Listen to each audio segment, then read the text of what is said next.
Sleeping Beauty. Chapter 1.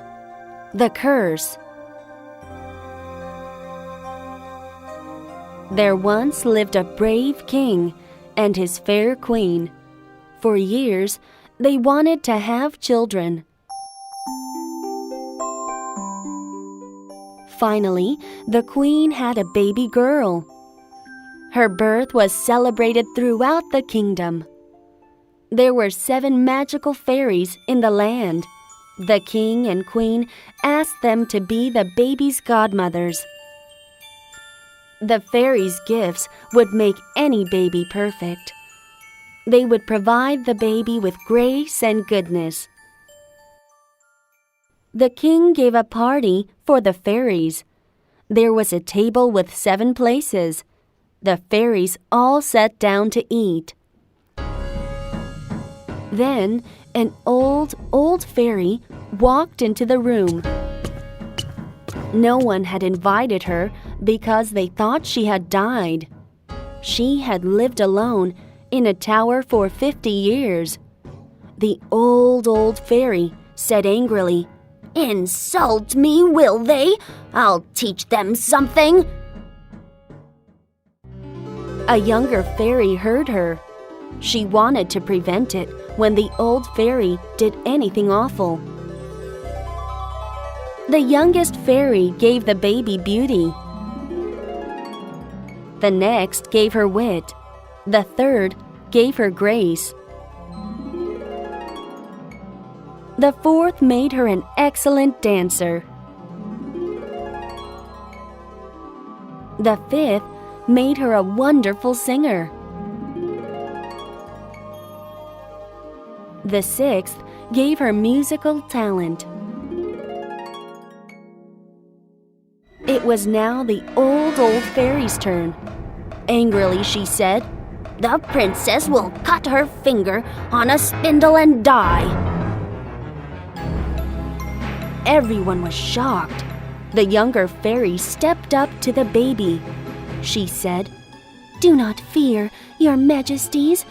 I can't undo this wicked curse, but I can change it. When the princess cuts her finger, she will not die. She'll sleep for 100 years. She will be awakened by a handsome prince." The king wanted to protect his daughter. He made a law.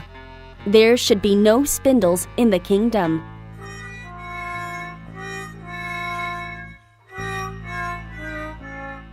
"15 years later, the princess grew into a beautiful young lady. One day, she decided to explore the castle. She found a tiny room high up in the castle. In the room, she saw an old woman. In her hand, she held a spindle. The princess had never seen it before. "Please, what is that?" asked the princess. "This is a spindle, my dear," said the old woman. "How beautiful! May I see it?" asked the princess. As the princess reached out, she cut her finger on the spindle. She fell on the floor. She came to sleep. The king ran to the young princess. He now knew that the curse had come true.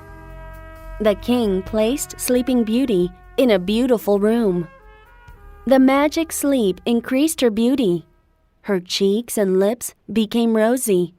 There was a soft sound of her breathing. The good fairy who saved the princess's life came to the palace and said, "The princess might be sad if she wakes in an empty castle. I'll give her company and servants." The fairy then put many servants to sleep. Even the princess's little dog was put to sleep beside Sleeping Beauty.